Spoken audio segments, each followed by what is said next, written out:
Good afternoon, everyone, and welcome to the Pendulum, our weekly current affairs program on Lagos television. Today, we'll be going into the world of politics, precisely the just concluded voter registration exercise by the Independent National Electoral Commission. We'll also look at the amount of voter education that we need to do as we approach 2027 general elections, as well as the scheduling of the 2027 campaign timetable, which was released by the Independent National Electoral Commission, starting with that of the presidency and the National Assembly, slated for August 19, 2026. And the guest on the program today is one who has been part and parcel of elections in Nigeria, being a former National Commissioner, Information and Voter Education, Independent National Electoral Commission in the country, Barrister Festus Okoye. You'll be meeting my guest shortly after this break. Stay with us.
In case you just joined us, you are watching The Pendulum, our weekly current affairs program on Lagos television. I did say earlier that we'll be looking at so many issues as we approach the 2027 general elections. We'll be looking at the just concluded voter registration exercise and the need for more effective voter education as we continue to engage eligible voters for the 2027 general elections. Today as well on the program, we'll also look at the schedule of campaigns for the 2027 general elections as released by INEC, starting with that of the presidency, which is slated for August 19th, 2026. My guest today is not alien to elections in Nigeria. At one point or the other, it was actually the National Commissioner for Information and Voter Education, Independent National Electoral Commission, INEC, which is the body saddled with responsibility of conducting election in Nigeria. My guest this afternoon is Barrister Festus Okoye. Again, is a former National Commissioner, Information and Voter Education, INEC. It's a pleasure to have you this afternoon, sir. Thank you so much. All right, what do you make of the just concluded voter education exercise conducted by the Independent National Electoral Commission, which ended on Sunday? Well, you know that voter registration is the base of the electoral process. You can only exercise your democratic franchise if you get into the register of voters. Now, if you checked, you will see that for the 2023 general election, Nigerians went to that election with a total of registered voter population of 93,469,008. So between the 2023 general election and now, there are people who have turned 18, and these people ought to be captured or are supposed to be captured as a demographic group into the registration net. And that was why the Independent National Electoral Commission released the timetable for what they call continuous voters registration exercise. And if you look at it critically, you can see that the exercise commenced on the 18th day of August 2025 and was supposed to end on the 10th day of July 2026. But because of high demand, because so many people wanted to register and so many people wanted to also do some other things relating to their eligibility to vote, the exercise was extended to July 26, 2026. Now, if you look at those who have registered, you can see that between the 18th day of August 2025 and when the exercise ended on July 26, 2026, a total of 6,885,330 prospective registrants were registered. But this is a tentative list.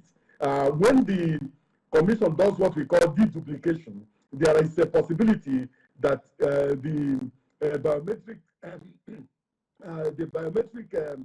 gadget will remove some double or multiple registrants.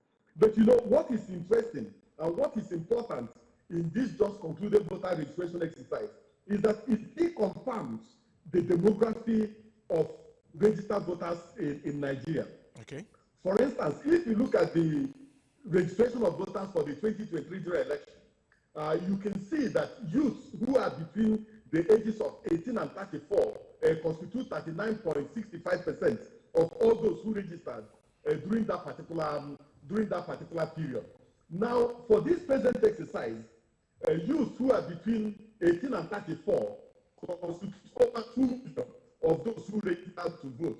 So it shows that there are so many of our youthful population who are ready to get registered and who are ready to vote, and that is a commendable effort.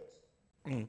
Okay, so how come the opposition parties, the major opposition parties in the country, are still calling on INEC to further extend the period for the continuous voter registration exercise if the record that you gave us just now is anything to go by?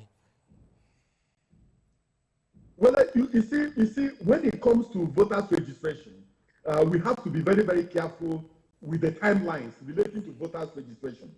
Now, the law says that voters registration must end everything relating to registration of voters, revision of the voters register, and everything relating to the voters register must end 90 days to an election. Now, after this voters registration, the commission under section 19 of the Act must carry out what we call claims and objections, and this has to last for a period of 7 days. And during claims and objections, the voters those who registered afresh, for instance, have an opportunity to correct their names if their names were not properly captured. 2, they have an opportunity to correct whatever error there is in terms of their registration. They also have an opportunity for those whose parents are dead or whose relatives are dead and so on and so forth. They have an opportunity to say, you know, oh, my father is dead, please remove his name. So for those whose names were omitted, they have an opportunity to say, oh, please add my name, I registered and my name was omitted. So you have an opportunity to get your name back on the register if your name is omitted. You have the opportunity to carry out corrections in terms of the fact that if your name was not properly spelled, and also we also have an opportunity to remove the names of deceased persons from the register. After claims and objections, the supplementary register, which was kept during this continuous voters registration exercise, will now be integrated into the main register and then published as the register that will be used for the 2027 general election. So it has a very treacherous, what I call treacherous timeline.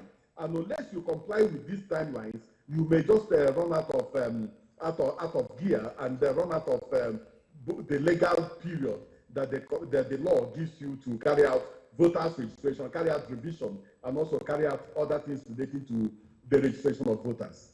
Okay, even though INEC had done everything within the confines of the law as stipulated in the Electoral Act of 2026, would some people be disenfranchised with the closure of the window period for these exercise? Well, you know that the voters registration is a voluntary exercise. Yes, there are some countries where it is compulsory for you to register, but in Nigeria, to register as a voter is not compulsory. It's not by force. It's not compulsory. You may choose not to register. What we are now doing is what we call continuous voters registration. Is to capture those who never registered before, and not to capture those who registered before. If you have ever registered as a voter, your name is already on the register of voters. And if, for instance, you have lost your PVC is defaced, or your PVC is destroyed, or damaged or torn, you also have an opportunity to get a reprint. As of now, if you look at Section 18 of the Electoral Act, it says that you can print a downloadable copy of your PVC without even going to the Electoral Management Body to complain. Yeah. So, this period, the continuous voter registration exercise is for those who have never registered before. So, if you have ever registered before, your name is on the voters register. If you attempt to register twice, when the commission carries out what is called deduplication, your multiple registration will be removed and you'll be returned to your original registration. So it is a futile exercise, it's a useless exercise to go and register twice. If your PVC is lost, you don't have to go and register afresh. If your PVC is defaced, you don't have to go and register afresh. If your PVC is destroyed, you don't have to go and register afresh. If you have moved from Lagos to Osun, or you have moved from Lagos to Abuja, or from Abuja to Imo, you don't have to go and register afresh. What you do is to go and transfer your registration from their previous place to your new place. If you attempt to register again, during this duplication, the commission will fish you out, and then they will remove your double registration. So, for me, the CVR is for those who have never registered before. Sure. It's just to capture them on the net. Those who turned 18 between the last registration exercise and now, and those who have never registered before in their lives. So that's the people that this CVR is meant for. It's not meant for everybody. Absolutely. Some problems were also identified during this exercise by those who were not able to register, network, and the fact that sometimes they are not able to set aside time for them to go and do this registration exercise. What were those problems that were there during your own time that are still there now, and how do you think INEC can actually work around resolving these particular challenges ahead of another time? You know, things have improved tremendously. Now you can sit in the comfort of your home and carry out online registration without anybody's assistance. Yeah. The INEC portal allows you to do your biometrics, even capture your biometrics without going to the INEC office. For those who have disability, or those who are unable to carry out their own registration on their own, the registration officer can assist the person. So this registration has been carried out both in the registration areas, and you know that in Nigeria we have 8,809 registration areas. It has also been carried out in the 774 local government and area council areas of Nigeria. So if you are unable to utilize the opportunity of doing your registration online, you can also go physically to the registration areas to do your registration. So I think that whatever the challenges are, most of the people that have been captured in this demographic area are youths, and they have gadgets, they have computers, they have their laptops, they have their phones, and so on and so forth, and they can use it or they use them to carry out their registration. Those in rural areas went to the registration areas and went to the local governments to carry out their registration. Registration is a voluntary exercise meant for, one, citizens of the Federal Republic of Nigeria. Two, meant for those who have turned 18 and above as at the date of registration. Three, meant for those who have never registered before. Four, meant for those who show up. Meant for those who show up and do not have any legal incapacity to register. And if you look at Section 10 of the Electoral Act, for instance, in this new Electoral Act, it has tightened the conditions for voters registration, especially during continuous voters registration. And it says that if you want to register, one, you must either present your Nigerian birth certificate or Nigerian passport or your national identity number. So these things are meant to be sure that only those who turn 18 get registered, to make sure that non-Nigerians do not come forward to carry out their registration, and also to make sure that people exercise their civic responsibilities by coming forward to register to enable them vote during the 2027 general election. Okay, I do agree with you completely that the introduction of online registration in this age of ICT, it's a good one coming from the Independent National Electoral Commission. But does that give you the hope and the confidence that in a future not too far that Nigeria must start doing online voting during our elections? Well, for me, technology in the electoral process has to be introduced into the electoral process gradually. You can see that over the years, the electoral management body has gradually, through a graduated process, imputed technology into the electoral process.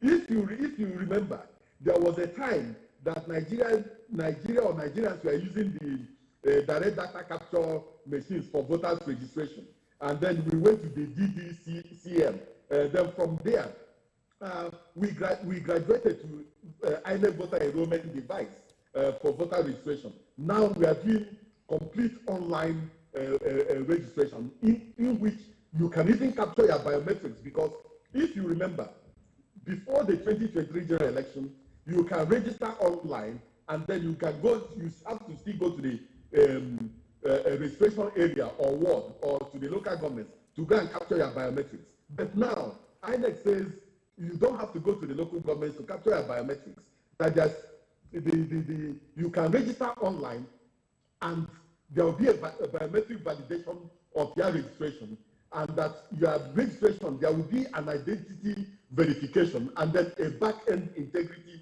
check of what you have done. So I think that we are progressing in terms of using technology. And you also remember that there was a time that we were using the smart card reader for voter verification and confirmation and authentication, and then we moved to the BVAS. So I'm thinking, and I'm hoping, I'm praying that the next phase should be the introduction of electronic voting machines into our electoral process to enable people vote even from the comfort of their homes, if we introduce internet voting, and also to make sure that our electoral process is cleaned up, and that those who manipulate elections and those who audaciously want to compromise the electoral process do not have their way in terms of compromising the electoral process. Okay, we have had discussions around eligible voters in Nigeria, some of them actually not showing interest in our electoral process. And, voter apathy, precisely that's what I'm trying to say. What are the factors that you have seen to be responsible for people showing lack of interest? They will register, they will collect their PVC, and when it is time for them to go and exercise their franchise, majority really show interest. Well, the issue of voter apathy has its own dynamics and has its own dimensions. I have tried to distinguish between voter disengagement and voter apathy.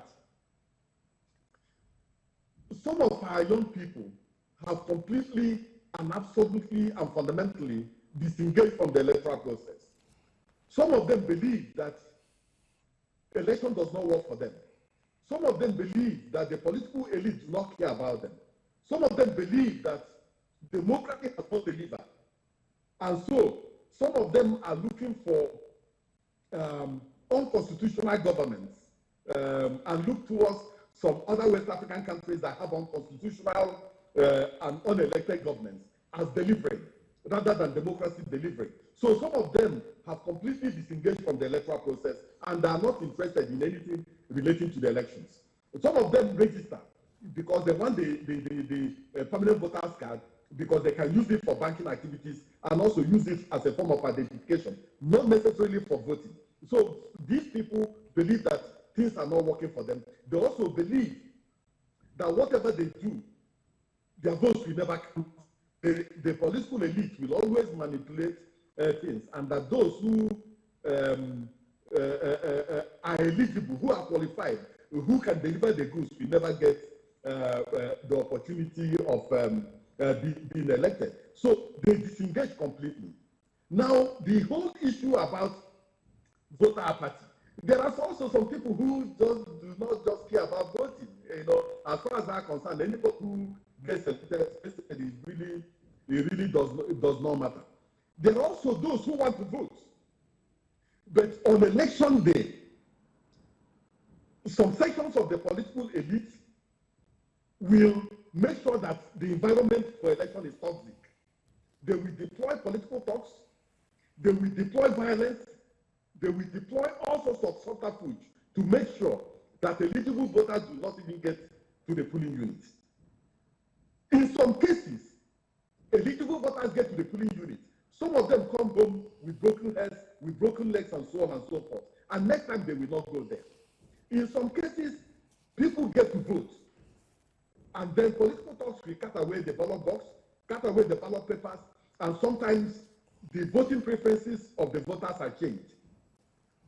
Yes, so when some of these things happen, it becomes very, very difficult for people to engage the electoral process, and they just sit back and say, no, whatever happens, I really don't care. So I think that we need to do a lot. One, through building the confidence of the Nigerian people that we have mechanisms, we have processes, and we have procedures that will make their votes count. Two, we have to also ensure that the security agencies protect the electoral environment and make it so that voters can confidently go out on election day and vote without anything untoward happening to them. Three, we have to also find ways and means of getting the political elite to work for the people of this country. When democracy works for people, when people see, quote and unquote, what they call the dividends of democracy, there's a possibility that they will do whatever it takes to protect democracy, especially when democracy is in danger. But if democracy does not work for them, whether democracy comes to real, whether democracy has challenges, they really do not care. So I think that we need to do a lot to rebuild the trust and confidence of the Nigerian people on the electoral process and ensure and assure them that this democracy works for them and that democracy is the best form of government for them. All right, we have been speaking about the just concluded voter registration exercise, the schedule of campaigns as released by the Independent National Electoral Commission, INEC, and the need for more voter education ahead of 2027 elections with Barrister Festus Okoye, former National Commissioner, Information and Voter Education, INEC. We'll be going on a very short break at this moment on the program. When we come back, our discussion with Barrister Okoye will continue. Stay with us.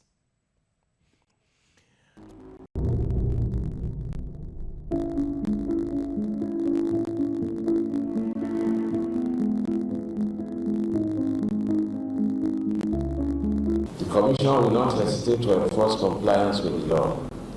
The Commission remains committed to deepening the deployment of technology to enhance transparency in the electoral process.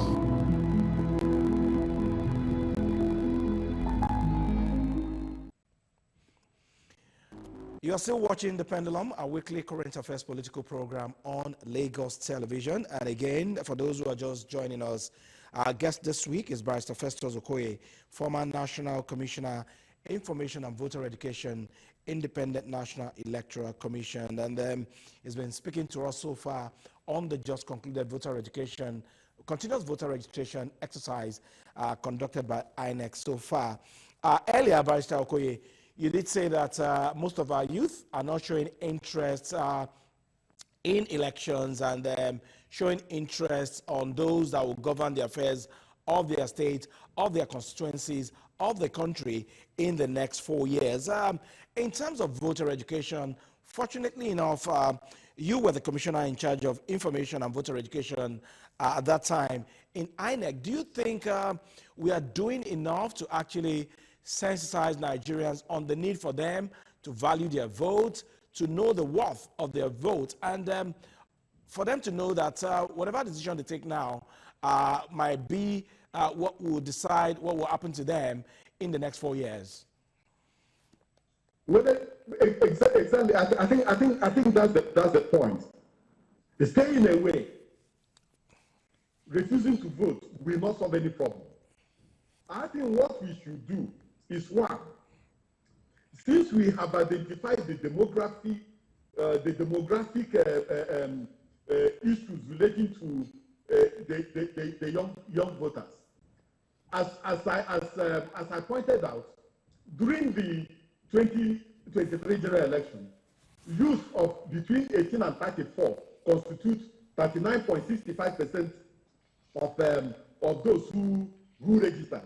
In this present registration exercise, you can see that they also constitute a significant proportion of those who have registered. 1,833,160. The question we should ask is, where are these people, and what type of messages can we design to attract them?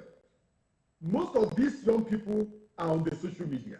Sure. So if you want to target them, if you want to educate them, you have to go to the social media. And also, when you get to the social media, you also ask the question, what type of messages will interest them? Is it a long essay, or is it graphics, and so on and so forth? So you have to also design messages that will target some of these people. And then you must also design messages that will convince them on the fact that democracy will work for them, on the fact that in 2027, if they exercise their democratic franchise, there's a possibility that those who will be elected will also work for them. So I think that that's one of the things we need to do. I believe that when I was there, I believe that we did our best, but we didn't do. We did our best, but we could have done more in terms of targeting the youths, in terms of targeting the students, and also in fact of targeting the middle-aged people who constitute a large number of those who vote. In terms of the elderly people, in terms of the farmers, in terms of those who are in the villages, and so on and so forth. We also need to also design a certain level of program in terms of doing road shows, getting through their traditional rulers, their religious leaders, and so on and so forth, and also educating them on new issues in the electoral process. Unless we get them to understand some of these new issues in the electoral process, it becomes difficult to convince them if something goes wrong, because if they don't have good education, let me give you an example, a practical example. The Constitution of the Federal Republic of Nigeria says that for you to be elected as the President of the Federal Republic of Nigeria, you must score majority of the lawful votes cast and also score a quarter of the votes in 2/3 of all the states of the Federation. And that if no candidate meets any of these thresholds, that there will be a second election within a period of 21 days. And if no candidate meets this particular threshold, there will still be another election between the candidate that scored the majority of lawful votes and one of among the candidates that scored the highest number of votes in the highest number of states. So our people need to understand some of these technical issues and some of these demographic issues, so that when we have these challenges, they will understand it. Secondly, we must also educate our people on the functions of the device in terms of the fact that it is for biometrics. Okay. That it can capture your fingerprints and also it can capture your facial. Barrister Okoye, Yes. let me come in there. These a task of raising awareness on voter education, should it be limited to INEC alone? What should be the role of political parties, religious organizations, civil society organizations as well in complementing the effort of INEC in raising the level of awareness when it comes to voter education? I think that's a very strategic question. Now, Section 2 of the Electoral Act states clearly that INEC has the power to conduct voter and civic education. It also says that the Commission can also promote knowledge of sound democratic election processes. But the Commission is not the only stakeholder in the electoral process. Civil society groups are stakeholders in the electoral process. Political parties are stakeholders in the electoral process. And there are some other organizations that are stakeholders in the electoral process. So they have the right and the power to also carry out what I call civic and voter education. Political parties are the major beneficiaries in this particular exercise and this particular enterprise. So they must also carry out civic and voter education. The same thing with civil society groups and organizations. The responsibility of the electoral management body is to make sure that they design some voter education programs, some voter education pamphlets, and also some voter education videos that can be forwarded to civil society groups and organizations, and they can take their feed from some of these things forwarded to them. So I think that all Nigerians must collaborate to make sure that we have a robust civic and voter education, and also make sure that Nigerian people understand the issues in the electoral process.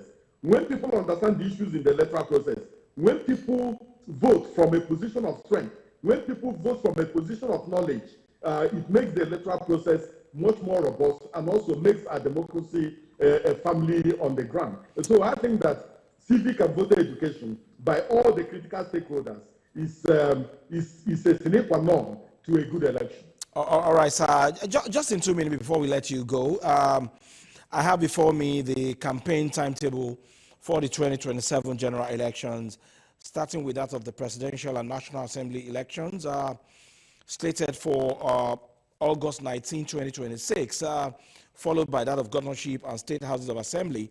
But when you look at the political atmosphere, we are beginning to see that some political parties are already engaging in some sort of political campaigns. What can INEC do to checkmate some of these excesses of these parties? You know, there's really very little the electoral management body can do because some of these campaigns are masked are masked. You can see that if you look at some of the billboards, you will see Association for Greater Abuja, Association for Greater Nigeria, campaigning on behalf of some of the candidates. Some of these people, the associations are not registered. So I think that in terms of the billboards, the electoral management body can summon the advertisers, practitioners of Nigeria, and all those organizations that are registered to carry out adverts, and insist that they cannot take adverts from any political party, any political organization, or from any interest group until the ban on campaigns has been lifted. But you see, you cannot prevent politicians from engaging in what they call consultation, and also you cannot prevent them from doing some other things. The only thing you can prevent them from doing is organizing rallies in stadiums and so on and so forth. But you know, the political atmosphere is fully loaded now. Aspirants who want to go to the National Assembly, who want to be governors, who want to go to the State Assembly, will also engage in their consultations and meet with their people. So it's difficult to control things now. But I think that the electoral management body must, at all times, remind them that the ban on political activities has not been lifted. And the security agencies must also be sensitized to the fact that no political, no individual, no group, and no association or political party will be allowed to campaign openly in term because until the ban on political activities has been lifted. So I think that political parties should be responsible and the political elite should be responsible to enable governance to continue rather than us doing politics. All right, we must thank you very much for this engaging discussion on the just concluded voter education, the INEC timetable for campaigns, as well as the need for more voter education as we approach 2027 general elections. On the Pendulum this week, Barrister Festus Okoye, former National Commissioner, Information and Voter Education, Independent National Electoral Commission. We thank you for your time. Thank you so much, and I commend the work you do for the people of this country. Thank you too. That's the Pendulum this week. We thank you very much for watching. I am Ajibola Ojeshola. Bye for now.